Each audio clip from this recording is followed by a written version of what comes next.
Welcome to the Timesaver Calc for Tax walkthrough part 7, the options screen. You may find yourself doing a lot of similar calculations using Tax Calc. One neat Timesaver is the ability to set up default values, so when you start a new payslip you don't have to enter the same things over again. Going to the Edit menu and selecting Options displays a screen where you can set up the most frequent settings for both the payslip and P45 screens.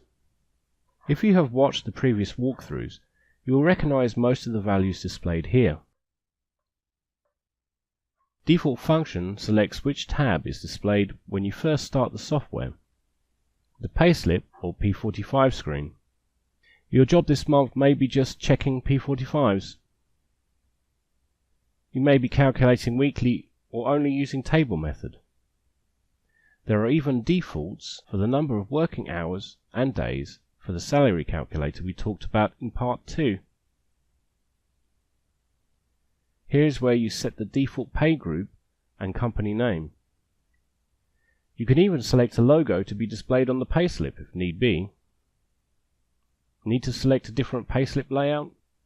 Here is where you do that. Although many of the display settings do not need to be changed if you are just using the software to check calculations. Once you click OK, these settings will be remembered. There is really not much to it, but it will help you save a lot of time and repetitiveness in the long run, so remember it's there. This will be the last video about the functionality of Tax Calc, but by no means the last tutorial video.